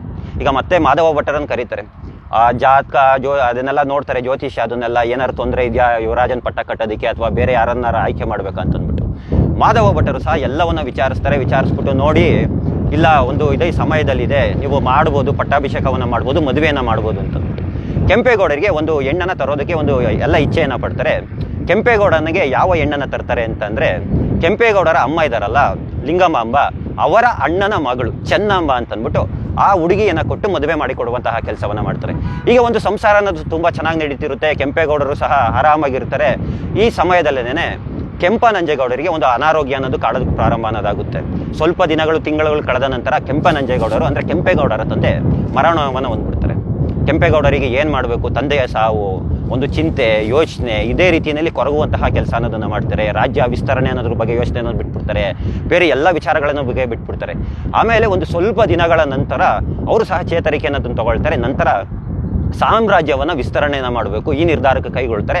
ಕೆಲವೊಂದಷ್ಟು ಗ್ರಾಮಗಳು, ಪ್ರಾಂತ್ಯಗಳು, ಉತ್ರಿದುರ್ಗ ಅಂತ ಹೇಳ್ತೀವಿ, ರಾಮಗಿರಿ ಅಂತ ಹೇಳ್ತೀವಿ, ಈ ರೀತಿಯಾದ ಕೆಲವೊಂದಷ್ಟು ಪ್ರಾಂತ್ಯಗಳನ್ನು ವಿಸ್ತರಿಸಿಕೊಂಡು ಬೆಳೆಸುವಂತಹ ಕೆಲಸವನ್ನು ಮಾಡ್ತಾರೆ. ಮಾಧವ ಭಟ್ಟರು ಒಂದು ಮಾತನ್ನು ಹೇಳಿದರು, ಏನಂತ, ವಿಜಯನಗರದ ಸಾಮ್ರಾಜ್ಯದ ರೀತಿಯಾಗಿ ನೀನು ಒಂದು ನಗರವನ್ನು ನಿರ್ಮಿಸಬೇಕು ಅಂತ ಅಂದ್ಬಿಟ್ಟು. ಈ ಸಮಯದಲ್ಲೇನೆ ಕೆಂಪೇಗೌಡರು ಸಹ ಒಂದು ನಗರವನ್ನು ನಿರ್ಮಾಣ ಮಾಡಬೇಕು ಅಂತ ಅಂದ್ಬಿಟ್ಟು ನಿರ್ಧಾರವನ್ನು ಕೈಗೊಳ್ತಾರೆ. ನಿರ್ಧಾರವನ್ನು ತೆಗೆದುಕೊಂಡು ಮಹಾರಾಜರು ಸಹ ತಿಳಿಸುವಂತಹ ಕೆಲಸವನ್ನು ಮಾಡ್ತಾರೆ. ಮಹಾರಾಜರು ಸಹ ಎಲ್ಲ ರೀತಿಯಾದಂತಹ ಬೆಂಬಲವನ್ನು ಕೊಡೋದಕ್ಕೆ ಒಪ್ಪಿಗೆಯನ್ನು ಕೊಡ್ತಾರೆ. ಎಲ್ಲ ರೀತಿಯಾದ ಯಾವ್ಯಾವುದು ರೀತಿಯಾಗಿ ಹಣದ ವಿಚಾರವಾಗೆಲ್ಲ ಮಾಡಬೇಕಲ್ಲ, ಈ ರೀತಿಯಾಗಿ ಒಪ್ಪಿಗೆಯನ್ನು ತಗೊಂಡ ನಂತರ ಕೆಂಪೇಗೌಡರು ಶಾಸ್ತ್ರಬದ್ಧವಾಗಿ ಮಾಧವ ಭಟ್ಟರ ಜೊತೆ ಸೇರಿಕೊಂಡು 4 ಜೊತೆ ಎತ್ತುಗಳನ್ನ ತಗೊಂಡು ಆ ಎತ್ತುಗಳನ್ನು ಒಂದು ಸ್ಥಳದಿಂದ 4 ದಿಕ್ಕುಗಳಿಗೂ ಬಿಡುವಂಥದ್ದು. ಯಾವ ಸ್ಥಳವನ್ನು ಆಯ್ಕೆ ಮಾಡ್ಕೊಳ್ತಾರೆ ಅಂದರೆ, ಇವತ್ತಿನ ದೊಡ್ಡ ಪೇಟೆ ಇದೆ ನೋಡಿ, ಆ ದೊಡ್ಡ ಪೇಟೆ ಅಂದರೆ ಬೆಂಗಳೂರಿನ ದೊಡ್ಡ ಪೇಟೆ, ಆ ದೊಡ್ಡ ಪೇಟೆಯಿಂದ ಬಿಡ್ತಾರೆ. 4 ದಿಕ್ಕುಗೂ ಸಹ ಹಸುಗಳು ಒಂದೊಂದು ದಿಕ್ಕಿಗೆ ಗೆರೆಗಳನ್ನು ಎಳ್ಕೊಂಡು ಹೋಗ್ತವೆ. ಅಂದರೆ ನೇಗಿಲು ಅಂತ ಹೇಳ್ತಾರೆ, ಗೆರೆಗಳನ್ನು ಎಳ್ಕೊಂಡು ಹೋಗ್ತವೆಲ್ಲ ಹೂಳಂತಹದ್ದು, ಎಲ್ಲ ಒಂದೊಂದು ಗೆರೆಗಳನ್ನ ಎಳ್ಕೊಂಡು ಹೋಗಿರ್ತವೆ. ಆ ನಿಂತಹ ಜಾಗಗಳು ಏನಿರುತ್ತೆ ನೋಡಿ, ಅವನ್ನ 4 ಹೆದ್ದಾರಿಗಳಾಗಿ ಮಾಡ್ಕೊಳ್ತಾರೆ. 4 ಹೆದ್ದಾರಿಗಳನ್ನು ಮಾಡಿಕೊಂಡ ನಂತರ ಇದಕ್ಕೆ ಈ ನಗರದಲ್ಲಿ ಸರಸ್ವತಿ ಮತ್ತು ಲಕ್ಷ್ಮಿ ತಾಂಡವ ಆಡ್ತಿರೋದಕ್ಕೆ ಬೆಂಗಳೂರು ಅಂತ ಹೆಸರನ್ನು ಇಡ್ತಾರೆ. ನಿಮಗೆ ಬೆಂಗಳೂರು ಹೆಸರು ಹೇಗೆ ಬಂತು ಅಂದ್ಬಿಟ್ಟು ಅದಕ್ಕೆ ಇನ್ನೂ ಒಂದು ಇತಿಹಾಸ ಅನ್ನೋದಿದೆ ಹಳೆಯದರಲ್ಲಿ. ಶೇಳ್ವ ಅಯ್ಯನ, ಇದು ಶೇಳ್ವ ಅಂತೀನಿ, ಒಬ್ಬ ಮಹಾರಾಜ ಒಂದು ಪ್ರಾಂತ್ಯಕ್ಕೆ ಬರ್ತಾನೆ. ಬಂದಾಗ ಅವನಿಗೆ ತಿನ್ನೋದಕ್ಕೆ ಹಾಗೆ ಕುಡಿಯೋದಕ್ಕೆ ಏನು ಅನ್ನೋದು ಸಿಗೋದಿಲ್ಲ. ತುಂಬ ಹಶು ಅನ್ನೋದು ಆಗ್ತಾ ಇರುತ್ತೆ. ಆಗ ಸುತ್ತಮುತ್ತ ಎಲ್ಲ ಓಡಾಡಿದ್ರೂ ಸಹ ಏನು ಅನ್ನೋದು ಸಿಗೋದಿಲ್ಲ. ಒಂದು ಗುಡಿಸಲಿನ ಬಳಿ, ಒಂದು ಚಿಕ್ಕದಾದ ಪುಟ್ಟದಾದ ಗುಡಿಸಿನ ಬಳಿ ಒಂದು ಅಜ್ಜಿ ಕೂತಿರ್ತಾಳೆ. ಆ ಅಜ್ಜಿ ಬಳಿ ಬಂದ್ಬಿಟ್ಟು, ಅಜ್ಜಿ ನನಗೆ ತಿನ್ನೋದಕ್ಕೆ ಏನಾದರೂ ಕೊಡು, ಹೊಟ್ಟೆ ಹಶ್ವಾಗ್ತಿದೆ ಅಂತ ಕೇಳ್ಕೊಂಡಾಗ ಅಜ್ಜಿ ಬೆಂದ ಕಾಳನ್ನು ತಿನ್ನೋದಕ್ಕೆ ಕೊಡ್ತಾಳಂತೆ. ಹೀಗಾಗಿಯೇ ಆ ಜಾಗಕ್ಕೆ ಬೆಂದ ಕಾಳು ಅಂತ ಬಂತು. ನಂತರ ಅದು ಕಾಲಕ್ರಮೇಣ ಹೋಗ್ತಾ ಬೆಂದ ಕಾಳೂರು ಈ ರೀತಿಯಾಗಿ ಆಗ್ತು ಅಂತ ಅಂದ್ಬಿಟ್ಟು ಹೇಳ್ತಾರೆ. ಇದೇ ರೀತಿಯಾಗಿ ಬೆಂಗಳೂರು ನಗರವನ್ನು ನಿರ್ಮಾಣವನ್ನು ಮಾಡಬೇಕು, ಕೋಟೆಗಳನ್ನು ಕಟ್ಟಬೇಕು, ದೇವಸ್ಥಾನಗಳನ್ನು ಕಟ್ಟಬೇಕು, ಸಾಮ್ರಾಜ್ಯ ಅನ್ನೋದನ್ನು ವಿಸ್ತರಣೆ ಮಾಡಬೇಕು. ಕೋಟೆ ಅಂತಂದರೆ ಯಾತಕ್ಕಾಗಿ ಕಟ್ತಾರೆ ಅಂತಂದರೆ ಶತ್ರುಗಳ ಬಾಧೆಯನ್ನು ಒಂದು ರೀತಿಯಾಗಿ ಕಂಟ್ರೋಲ್ ಮಾಡೋದಕ್ಕೆ ಅಂತ ಅಂದ್ಬಿಟ್ಟು. ಕೋಟೆಯನ್ನು ಕಟ್ಟಬೇಕಾದ್ರೆ ಒಂದು ತೊಂದರೆ ಅನ್ನೋದಾಗ್ತಾ ಇರುತ್ತೆ, ಯಾವಾಗಲೂ ಸಹ ಅದೇ ತೊಂದರೆ ಅನ್ನೋದಾಗ್ತಾ ಇರುತ್ತೆ. ಒಂದು ಕೋಟೆಯ ಬಾಗಿಲನ್ನು ನಿರ್ಮಿಸಬೇಕು. ಎಲ್ಲರೂ ಸಹ ಹೋಗ್ಬಿಟ್ಟು ಕೋಟೆಯ ಬಾಗಿಲನ್ನು ನಿರ್ಮಿಸ್ತಾರೆ. ಆ ಕೋಟೆಯ ಬಾಗಿಲು ಅನ್ನೋದು ಬೆಳಗ್ಗೆ ಎದ್ದು ನೋಡೋಷ್ಟಕ್ಕೆ ಬಿದ್ದೋಗಂಥ ಕೆಲಸ ಅನ್ನೋದಾಗ್ತಿರುತ್ತೆ. ಸತತ 37 ಬಾರಿ ಆ ಕೋಟೆಯ ಬಾಗಿಲನ್ನು ನಿಲ್ಲಿಸ್ತಾರೆ. 37 ಬಾರಿಯೂ ಸಹ ಕೋಟೆ ಬಾಗಿಲು ಅನ್ನೋದು ಬಿದ್ದೋಗುತ್ತೆ. ಮತ್ತೆ ಕೆಂಪೇಗೌಡರು ಏನು ಮಾಡ್ತಾರೆ, ಏನು ಹಿಂಗಾಗ್ತಿದೆಯಲ್ಲ, ಏನು ಈ ರೀತಿ ಆಗ್ತಿದೆಯಾ ಅಂದ್ಬಿಟ್ಟು ಮಾಧವ ಭಟ್ಟರ ಬಳಿ ಕೇಳಿದಾಗ, ಈ ರೀತಿಯಾಗಿ ಏನೋ ಒಂದು ದೋಷ ಇದೆ ಕಳಶದಲ್ಲಿ, ಅಂದರೆ ಕೋಟೆಯ ಮೇಲ್ಗಡೆ ಕಳಶಗಳನ್ನು ಇಡ್ತಾರೆ, ಆ ಕಳಶದಲ್ಲಿ ದೋಷ ಇದೆ ಅಂತಂದ್ಬಿಟ್ಟು. ಇದೇ ರೀತಿಯಾಗಿ ಏನು ಮಾಡಿದ್ರು ನಿಲ್ತಾ ಇರೋದಿಲ್ಲ. ನಂತರ ಒಂದು ವಿಚಾರ ಅನ್ನೋದು ಕೆಂಪೇಗೌಡರ ಸೊಸೆಗೆ ಕಿವಿಗೆ ಬಿದ್ದುಬಿಡುತ್ತೆ. ಕೆಂಪೇಗೌಡರ ಸೊಸೆ ಹೆಸರು ಲಕ್ಷ್ಮಮ್ಮ ಅಂತಂದ್ಬಿಟ್ಟು ಯಾರೋ ಹೀಗೆ ಗಾಳಿ ಸುದ್ದಿಯನ್ನು ಹಬ್ಬಿಸ್ಬಿಟ್ಟಿರ್ತಾರೆ. ಯಾವ ಗಾಳಿ ಸುದ್ದಿ ಅಂತಂದರೆ, ಆ ಕೋಟೆಯ ಬಾಗಿಲು ಅನ್ನೋದು ನಿಂತ್ಕೋಬೇಕು, ಸರಿ ಹೋಗಬೇಕು ಅಂತಂದರೆ ಗರ್ಭಿಣಿ ಹೆಂಗಸು ತನ್ನ ಪ್ರಾಣವನ್ನು ಕೊಡಬೇಕು, ಅಂದರೆ ಬಲಿಯನ್ನು ಕೊಡಬೇಕು ಅಂತಂದ್ಬಿಟ್ಟು. ಈ ವಿಚಾರನೂ ಸಹ ಕೆಂಪೇಗೌಡರಿಗೂ ಸಹ ಬಿದ್ದಿರ್ತದೆ. ಆದರೆ ಕೆಂಪೇಗೌಡರು ಇದಕ್ಕೆ ಒಪ್ಪಿಗೆಯನ್ನು ಕೊಟ್ಟಿರೋದಿಲ್ಲ. ಒಂದು ಹೆಣ್ಣನ್ನು, ಅದರಲ್ಲೂ ಸಹ ಗರ್ಭಿಣಿ ಆಗಿರೋಂಥ ಹೆಣ್ಣನ್ನು ನಾನು ಬಲಿ ಕೊಡಬೇಕಾ, ಯಾವುದೇ ಕಾರಣಕ್ಕೂ ಇಲ್ಲ, ಎಷ್ಟೇ ಜನ ಶತ್ರುಗಳು ಬರಲಿ ನಾನು ಎದುರಿಸೋಕ್ಕೆ ತಯಾರಾಗಿದ್ದೀನಿ, ಆದರೆ ನಾನು ಹೆಣ್ಣನ್ನಂತೂ ಮಾತ್ರ ಬಲಿ ಕೊಡೋದಿಲ್ಲ ಅಂತಂದ್ಬಿಟ್ಟು. ಇದೊಂದು ರಾತ್ರಿ ಲಕ್ಷ್ಮಮ್ಮ ಕೆಂಪೇಗೌಡರ ಸೊಸೆ ಯೋಚನೆಯನ್ನು ಮಾಡ್ತಾರೆ. ತುಂಬ ಯೋಚನೆಯನ್ನು ಮಾಡಿ ತನ್ನ ಮಾವನಿಗೋಸ್ಕರ ನಾನು ಏನಾದ್ರೂ ಮಾಡಬೇಕಲ್ಲ, ತನ್ನ ಮಾವ ಇಷ್ಟೊಂದೆಲ್ಲ ಕಷ್ಟಪಡ್ತಿದ್ರಲ್ಲ ಅಂದ್ಬಿಟ್ಟು ಆ ಕೋಟೆಯ ಏನು ಒಂದು ಬಾಗಿಲನ್ನು ತಯಾರು ಮಾಡಿರ್ತಾರೆ, ಆ ಮೇಲ್ಗಡೆ ನಿಂತ್ಕೊಂಡು ತನ್ನ ಪ್ರಾಣ ತ್ಯಾಗವನ್ನು ಮಾಡಿಬಿಡ್ತಾರೆ. ಈ ವಿಚಾರ ಬೆಳಿಗ್ಗೆ ಎದ್ದಾಗ ಕೆಂಪೇಗೌಡರಿಗೂ ಸಹ ಗೊತ್ತಾಗುತ್ತೆ. ಕಾಲ ಅನ್ನೋದು ಕಳೆದೋಗ್ಬಿಟ್ಟಿರುತ್ತೆ. ತುಂಬ ಕೊರಗುವಂತಹ ಕೆಲಸವನ್ನು ಮಾಡ್ತಾರೆ. ಏತಕ್ಕಾಗಿ ನನ್ನ ಸೊಸೆ ಈ ರೀತಿಯಾಗಿ ಮಾಡ್ಕೊಂಡ್ಲು, ಅಯ್ಯೋ ಪಾಪ ಅಂತಂದ್ಬಿಟ್ಟು. ನಂತರ ತನ್ನ ಸೊಸೆಯ ನೆನಪಿಗಾಗಿ ಒಂದು ಭಾಗ್ಯಲಕ್ಷ್ಮಿ ಲಕ್ಷ್ಮಮ್ಮ ಅಂತ ಅಂದ್ಬಿಟ್ಟು ದೇವಸ್ಥಾನವನ್ನು ಕಟ್ಟಿಸ್ತಾರೆ. ಆ ದೇವಸ್ಥಾನ ಅನ್ನೋದು ಈಗಿನ ನಮ್ಮ ಬೆಂಗಳೂರಿನ ಕೋರಮಂಗಲದಲ್ಲಿ ಈಗಲೂ ಸಹ ಇದೆ. ಇದೇ ರೀತಿಯಾಗಿ ಹೋಗ್ತಾ ಸಾಮ್ರಾಜ್ಯ ಅನ್ನೋದೆಲ್ಲ ವಿಸ್ತರಣೆ ಅನ್ನೋದಾಗ್ತಾ ಇರುತ್ತೆ. ಈ ವಿಚಾರಗಳೆಲ್ಲವೂ ಸಹ ವಿಜಯನಗರದ ಅರಸರುಗಳಿಗೆ ಕಿವಿಗೆ ಬೀಳ್ತಾ ಇರುತ್ತೆ. ಅವರ ಅರಸರಿಗೆ ತುಂಬ ಖುಷಿ, ಕೆಂಪೇಗೌಡ ತುಂಬ ಚೆನ್ನಾಗಿ ಪ್ರಾಂತ್ಯವನ್ನು ಆಳ್ವಿಕೆಯನ್ನು ಮಾಡುವಂತಹ ಕೆಲಸವನ್ನು ಮಾಡ್ತಾ ಇದ್ದಾನೆ, ಅವನ ಧರ್ಮವನ್ನು ಕಾಪಾಡುವಂತಹ ಕೆಲಸವನ್ನು ಮಾಡ್ತಾನೆ, ಜನ ತುಂಬ ಖುಷಿಯಾಗಿದ್ದಾರೆ. ಈ ವಿಚಾರಗಳೆಲ್ಲ ಅವರ ದೂತರ ಬಳಿಯಿಂದ ತರಿಸ್ಕೊಳ್ತಾ ಇರ್ತಾರೆ. ಮಹಾರಾಜರುಗಳು ಹಂಗೇನೆ ಏನೇನು ವಿಚಾರ ನಡೆಯುತ್ತೆ ಎಲ್ಲ ವಿಚಾರಗಳು ಸಹ ದೂತರ ಬಳಿ ತರಿಸ್ಕೊಳ್ತಿರ್ತಾರೆ. ಈಗೇನೇನೇ ಅದೊಂದು ದಿನ ದೂತರುಗಳು ಕೆಲವೊಂದಷ್ಟು ತಪ್ಪು ಮಾಹಿತಿಗಳನ್ನು ಇದು ವಿಜಯನಗರದ ಅರಸರಿಗೆ ಕೊಡುವಂತಹ ಕೆಲಸವನ್ನು ಮಾಡಿಬಿಡ್ತಾರೆ. ಯಾವ ವಿಚಾರ ಅಂತಂತಂದರೆ, ಈ ಕೆಂಪೇಗೌಡರು ಭೈರವ ನಾಣ್ಯ ಅನ್ನೋದನ್ನು ಒಂದು ತಯಾರಿಸಿರ್ತಾರೆ, ಅಂದರೆ ಒಂದು ಚಲಾವಣೆಗೆ ತರುವಂತಹ ಕೆಲಸವನ್ನು ಮಾಡಿಬಿಟ್ಟಿರ್ತಾರೆ. ವಿಜಯನಗರ ಅರಸರನ್ನು ಸಹ ಕೆಂಪೇಗೌಡರನ್ನು ಕರೆಸ್ಕೊಳ್ತಾರೆ. ಇವರು ಕೆಂಪೇಗೌಡರು ಸಹ ಏನು ಖುಷಿಯಿಂದ ಅಷ್ಟೊಂದು ವಿಜಯನಗರಕ್ಕೆ ಹೋಗ್ಬೇಕಾದ್ರೆ ಅಷ್ಟೊಂದು ಖುಷಿ ಇವ್ರಿಗೆ, ಅಷ್ಟೊಂದು ಆತ್ಮೀಯ ಸಂಬಂಧ ಅಂತಲ್ವಾ. ಹೋದಾಗ ಕೆಂಪೇಗೌಡರನ್ನು ಬಂಧಿಸುವಂತಹ ಕೆಲಸ ಅನ್ನೋದಾಗ್ಬಿಡುತ್ತೆ. ಕೆಂಪೇಗೌಡರಿಗೆ ಏತಕ್ಕಾಗಿ ಬಂಧಿಸಿದರೆ ಏನು ವಿಚಾರ ಅನ್ನೋದೇ ಗೊತ್ತಿರೋದಿಲ್ಲ. ಹಾಗೇನೇ ಜೈಲಿನೊಳಗಡೆ ಬಂಧಿಸುವಂತಹ ಕೆಲಸವನ್ನು ಮಾಡ್ತಾರೆ. ಅಳಿಯ ಅಚ್ಯುತ ದೇವರಾಯ ಏನು ಮಾಡ್ತಾನೆ, ಕೆಂಪೇಗೌಡನ ಬಳಿ ಹೋಗ್ತಾನೆ ಒಂದು ದಿನ. ಹೋಗ್ಬಿಟ್ಟು, ಕೆಂಪೇಗೌಡ ನೀನು ಮಾಡಿದ್ದು ಸರಿ ಇಲ್ಲ, ದೇಶದ್ರೋಹದ ಕೆಲಸವನ್ನು ಮಾಡಿದ್ಯಾ ಅಂತಿರ್ತಾನೆ. ಪ್ರಭುಗಳೇ, ನಾನು ಯಾವ ರೀತಿಯಾದ ದೇಶದ್ರೋಹದ ಕೆಲಸವನ್ನು ಮಾಡಿದ್ದೀನಿ, ನನಗೆ ಯಾವುದೇ ರೀತಿಯಾದ ವಿಚಾರ ಅನ್ನೋದು ಗೊತ್ತಾಗ್ತಾ ಇಲ್ವಲ್ಲ ಏನು ಅಂತ ಅಂದ್ಬಿಟ್ಟು ಕೆಂಪೇಗೌಡ ಹೇಳುವಂತಹ ಕೆಲಸವನ್ನು ಮಾಡಿ. ಇಲ್ಲ ಕೆಂಪೇಗೌಡ, ನೀನು ಯಾವುದಾದ್ರು ಭೈರವ ನಾಣ್ಯವನ್ನು ಚಲಾವಣೆಗೆ ತಂದಿದ್ಯಾ? ಯಾವುದೇ ಒಂದು ಸಾಮ್ರಾಜ್ಯದಲ್ಲಿ ಇದ್ದಾಗ ಒಂದು ನಾಣ್ಯವನ್ನು ತಯಾರಿಸೋ ಆಗಿಲ್ಲ. ಯಾಕೆಂದರೆ ಅದು ದೇಶದ್ರೋಹದ ರೀತಿಯಾಗಿ ಇನ್ನೊಂದು ಸಪರೇಟ್ ಆಗಿ ಹೋದಾಗೆ. ಈಗ ವಿಜಯನಗರದ ಸಾಮ್ರಾಜ್ಯದ ನಾಣ್ಯ ಇದೆ ಅಂತಂದರೆ ಅದನ್ನೇ ಚಲಾವಣೆಗೆ ತರಬೇಕು. ಫಾರ್ ಎಕ್ಸಾಂಪಲ್, ನಮ್ಮ ಭಾರತದೊಳಗಡೆ ಇಂಡಿಯನ್ ಕರೆನ್ಸಿ ಬಿಟ್ಬಿಟ್ಟು ಬೇರೆ ಕರೆನ್ಸಿ ತಂದಾಗ ಯಾವ ರೀತಿಯಾಗಿ ಮಾಡ್ತಾರೋ ಅದೇ ರೀತಿಯಾಗಿ ಈ ವಿಚಾರವನ್ನು ಹೇಳಿದಾಗ ಕೆಂಪೇಗೌಡರಿಗೆ ಒಂದು ಅರ್ಥ ಆಗುತ್ತೆ. ಒಬ್ಬ ಇರ್ತಾನೆ ಅವನ ಹೆಸರು ಜಗದೇವರಾಯ ಅಂತಂದ್ಬಿಟ್ಟು, ಇವನಿಗೆ ಕೆಂಪೇಗೌಡರನ್ನ ಕಂಡ್ರೆ ಆಗ್ತಿರೋದಿಲ್ಲ. ಯಾವಾಗ್ಲೂ ಸಹ ಏನಾದರೂ ಒಂದು ಕಿತಾಪತಿಯನ್ನು ಮಾಡೋಂಥದ್ದು, ಕೆಂಪೇಗೌಡರನ್ನ ಏನಾದರೂ ಮಾಡಿ ಅಧಿಕಾರದಿಂದ ಕೆಳಗಡೆ ಇಳಿಸಬೇಕು, ಈ ರೀತಿಯಾಗಿ ಒಂದು ವಂಶ ಆಗ್ತಿದ್ದಂತಹ ವ್ಯಕ್ತಿ.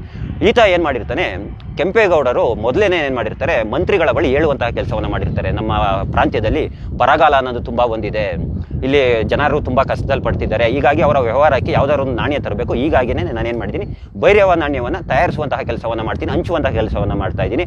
ಈ ವಿಚಾರವನ್ನು ಅರಸರಿಗೆ ತಿಳಿಸಿ ಅಂತ ಅಂದ್ಬಿಟ್ಟು ಕೆಂಪೇಗೌಡರು ಸಹ ತಿಳಿಸುವಂತಹ ಕೆಲಸವನ್ನು ಮಾಡಿರ್ತಾರೆ. ಆದರೆ ಈ ಕುತಂತ್ರಿಯ ಒಂದು ಬುದ್ಧಿಯಿಂದ ಏನಾಗಿರುತ್ತೆ, ಅವರು ತಿಳಿಸಿರೋದಿಲ್ಲ, ಹಾಗೆ ಸುಮ್ಮನಾಗ್ಬಿಟ್ಟಿರ್ತಾರೆ.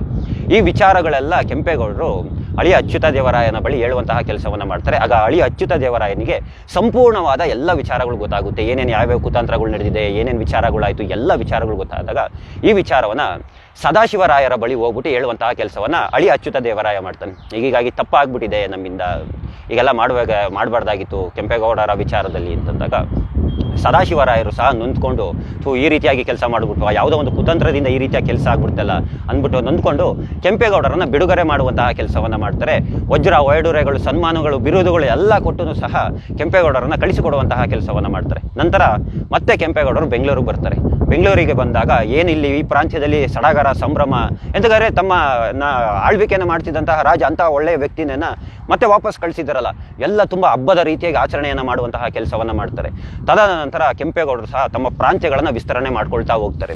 ನಾವೇನು ಈ ಕಡೆ ಮಾಗಡಿ ಸುತ್ತಮುತ್ತ ಪ್ರಾಂತ್ಯಗಳನ್ನು ಎಲ್ಲ ವಿಸ್ತರಣೆ ಮಾಡ್ಕೊಂಡು ಹೋಗ್ತಾರೆ. ಗವಿಗಂಗಾಧರೇಶ್ವರ, ಸೋಮನಾಥ ದೇವಾಲಯ, ಈ ರೀತಿಯಾಗಿ ಎಲ್ಲ ದೇವಸ್ಥಾನಗಳನ್ನು ಕಟ್ಟಿಸ್ತಾರೆ. ಜನರಿಗೆ ಅಷ್ಟೇ ಖುಷಿಯಾಗಿ ನೋಡಿಕೊಳ್ಳುವಂತಹ ಕೆಲಸವನ್ನು ಮಾಡ್ತಿರ್ತಾರೆ.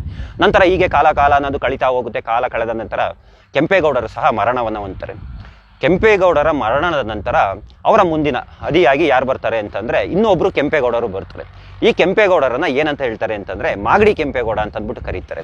ಮಾಗಡಿ ಕೆಂಪೇಗೌಡರ ಮರಣದ ನಂತರ ಇನ್ನು ಇಬ್ಬರು ಕೆಂಪೇಗೌಡರು ಬರ್ತಾರೆ. ಅವರು ಸಹ ಆಳ್ವಿಕೆಯನ್ನು ನಡೆಸ್ತಾರೆ. ಆಳ್ವಿಕೆಯನ್ನು ನಡೆಸಿ ಅಷ್ಟೊತ್ತರಿಗೆ ಆಗಿಲ್ಲನೇ ವಿಜಯನಗರದ ಸಾಮ್ರಾಜ್ಯ ಅನ್ನೋದು ಪತನದ ಅಂಚಿಗೆ ಬಂದು ನಿಂತು ಹೋಗ್ಬಿಟ್ಟಿರ್ತಾರೆ. ಇನ್ನೆಲ್ಲಿ ದೇಶನೇ ಹೋದ್ಮೇಲೆ ಇಲ್ಲಿ ರಾಜ್ಯ ಕಟ್ಕೊಂಡು ಇನ್ನೇನು ಮಾಡೋಕ್ಕಾಗುತ್ತೆ, ಈ ಪ್ರಾಂತ್ಯ ಇಟ್ಕೊಂಡು ಏನು ಮಾಡೋಕ್ಕಾಗುತ್ತೆ, ಇದು ಹೋದಂಗೆನೇ ಈ ರೀತಿಯಾಗಿ ವಿಜಯನಗರದ ಸಾಮ್ರಾಜ್ಯ ಅನ್ನೋದು ಪತನ ಅನ್ನೋದಾಗುತ್ತೆ. ಎಲ್ಲ ಒಂದೊಂದು ಭಾಗಕ್ಕೆ ಹೊರಟೋಗ್ಬಿಡ್ತಾರೆ. ವಿಜಯನಗರದ ಸಾಮ್ರಾಜ್ಯದಲ್ಲಿ ಯಾರ್ಯಾರಿದ್ರೋ ಒಂದಷ್ಟು ಜನ ಈಗಿನ ಆಂಧ್ರ ಪ್ರದೇಶದ ಕಡೆ ಹೊರಟುವಂಥ ಕೆಲಸವನ್ನು ಮಾಡ್ತಾರೆ. ಇನ್ನೊಂದಷ್ಟು ಜನ ಈಗಿನ ಶ್ರೀರಂಗಪಟ್ಟಣ ಅಂದರೆ ನಾವೇನು ಮೈಸೂರು ಸಾಮ್ರಾಜ್ಯ ಅಂತ ಏನು ಹೇಳ್ತಿದ್ದೋ ಈ ಭಾಗಕ್ಕೆ ಬರ್ತಾರೆ. ಒಂದಷ್ಟು ಜನ ತಮಿಳುನಾಡು ಕಡೆ, ಕೆಲವೊಂದಷ್ಟು ಜನ ಯಾವುದಾದ್ರು ಮಹಾರಾಷ್ಟ್ರ ಕಡೆಗೆ, ಈ ರೀತಿಯಾಗಿ ಎಲ್ಲ ಕಡೆನೂ ಹೋಗುವಂತಹ ಕೆಲಸವನ್ನು ಮಾಡಿಬಿಡ್ತಾರೆ. ನಂತರ ಈ ಸಾಮ್ರಾಜ್ಯ ಅನ್ನೋದು ಮೈಸೂರು ಸಾಮ್ರಾಜ್ಯದ ಆಡಳಿತಕ್ಕೆ ಒಳಪಡುವಂತಹ ಕೆಲಸ ಅನ್ನೋದಾಗುತ್ತೆ. ಸ್ನೇಹಿತರೆ, ಇದಿಷ್ಟೂ ಸಹ ಕೆಂಪೇಗೌಡರ ಏನು ಒಂದು ಸಂಪೂರ್ಣವಾದ ಕೆಲವೊಂದಷ್ಟು ವಿಷಯಗಳನ್ನು ತಿಳಿಸಿಕೊಡುವಂತಹ ಕೆಲಸವನ್ನು ಮಾಡಿದ್ದೀನಿ. ಹಾಗೆಯೇ ಕೆಂಪಾಂಬುದಿ ಕೆರೆಯ ವಿಚಾರವನ್ನು ಸಹ ಒಂದು ಮರ್ತುಬಿಟ್ಟಿದ್ದೆ. ಇವರ ಕುಲದೇವರು ಯಾವುದು ಅಂತಂದರೆ ಕೆಂಪಮ್ಮ. ಹೀಗಾಗಿ ಅವರು ಯಾವುದೇ ಒಂದು ದೇವಸ್ಥಾನಗಳನ್ನು ಕಟ್ಟಿಸ್ಲಿ, ಯಾವುದೇ ಒಂದು ಕೆರೆಗಳನ್ನು ಕಟ್ಟಿಸ್ಲಿ, ಅವರ ಊರು ಯಾವುದಾದ್ರೂ ಒಂದು ಊರನ್ನು ನಿರ್ಮಿಸಲಿ, ಕೆಂಪಾಪುರ, ಇದು ಕೆಂಪಾಂಬುದಿ ಕೆರೆ, ಹೀಗೆ ಕೆಂಪಮ್ಮ, ಈ ರೀತಿಯಾದ ದೇವಸ್ಥಾನಗಳು, ಈ ರೀತಿಯಾದ ಬೀದಿಗಳು, ರಾಜಬೀದಿಗಳನ್ನು ಇಡುವಂತಹ ಕೆಲಸವನ್ನು ಮಾಡ್ತಾ ಇದ್ರು. ಸ್ನೇಹಿತರೆ, ಇದಿಷ್ಟು ವಿಚಾರಗಳನ್ನು ತಿಳಿಸಿಕೊಡುವಂತಹ ಕೆಲಸವನ್ನು ಮಾಡಿದ್ದೀನಿ. ಆಮೇಲೆ ನಿಮ್ಮಲ್ಲಿ ಒಂದು ರಿಕ್ವೆಸ್ಟ್ ಏನು ಅಂತಂದರೆ, ಈ ಪ್ರಾಂತ್ಯಗಳ ವಿಚಾರವಾಗಿ ಬಂದಾಗ ಅವತ್ತು ಯಾವುದೇ ರೀತಿಯಾಗಿ ಕರ್ನಾಟಕ, ಆಂಧ್ರ ಪ್ರದೇಶ, ತಮಿಳುನಾಡು ಈ ರೀತಿಯಾಗಿ ಯಾವುದೂ ಇರಲಿಲ್ಲ. ವಿಜಯನಗರದ ಸಾಮ್ರಾಜ್ಯದಲ್ಲೂ ಅಷ್ಟೇ ಯಾರ್ಯಾರು ಜನ ಇದ್ರು ಎಲ್ಲ ಒಂದೊಂದು ಕಡೆಗೆ ಹೋಗುವಂತಹ ಕೆಲಸ ಅನ್ನೋದಾಯಿತು. ನಮ್ಮಲ್ಲಿ ಏನು ಮಾಡ್ತಾರೆ ಅಂತಂದರೆ ಇವತ್ತಿನ ದಿನ ಬೇಲಿಗಳನ್ನು ಹಾಕೊಂಡ್ಬಿಟ್ಟಿದ್ದಾರೆ. ಅವತ್ತು ಯಾವುದು ಬೇಲಿಗಳಿರಲಿಲ್ಲ, ಎಲ್ಲ ಒಟ್ಟಿಗೆ ಇರುವಂತಹ ಕೆಲಸ ಅನ್ನೋದಾಗ್ತಿತ್ತು. ಹೀಗಾಗಿ ಏನೇ ಇಂತಹ ವಿಚಾರಗಳಲ್ಲಿ ನಮ್ಮಲ್ಲಿ ಜನ ಕಿತ್ತಾಡ್ಕೊಳ್ದಲ್ಲೇ ಸಾಮ್ರಾಜ್ಯಗಳು ಹೇಗೆ ವಿಸ್ತರಣೆ ಆಯಿತು, ಯಾರು ಹೇಗಿದ್ರು ಅನ್ನೋ ವಿಚಾರಗಳನ್ನು ದಯವಿಟ್ಟು ತಿಳ್ಕೊಳ್ಳುವಂತಹ ಕೆಲಸವನ್ನು ಮಾಡಿ ಅಂತ ಹೇಳ್ತಾ, ಎಲ್ರಿಗೂ ಒಳ್ಳೆಯದಾಗಲಿ, ಎಲ್ರಿಗೂ ಧನ್ಯವಾದಗಳು. ಏನಾದರೂ ಈ ವಿಡಿಯೋ ಇಷ್ಟ ಆಯಿತು ಅಂತಂದರೆ ಮೇಲ್ಗಡೆ ಪೇಜ್ನ ಫಾಲೋ ಮಾಡ್ಕೊಳ್ಳೋ ಕೆಲಸವನ್ನು ಮಾಡಿ. ಇದೇ ರೀತಿಯಾದ ಇನ್ನೂ ಮಾಹಿತಿಗಳು ಬೇಕು ಅಂತಂದರೆ ನನ್ನ ಯೂಟ್ಯೂಬ್ನ ಸಬ್ಸ್ಕ್ರೈಬ್ ಮಾಡಿಕೊಳ್ಳುವಂತಹ ಕೆಲಸವನ್ನು ಮಾಡಿ. ಇದೇ ರೀತಿಯಾದ ಮಾಹಿತಿಗಳನ್ನ ತಿಳಿಸಿಕೊಡುವಂತಹ ಕೆಲಸವನ್ನು ಮಾಡ್ತಿರ್ತೀನಿ ಅಂತ ಹೇಳ್ತಾ ಮತ್ತೊಮ್ಮೆ ಎಲ್ರಿಗೂ ಧನ್ಯವಾದಗಳು ಸ್ನೇಹಿತರೆ.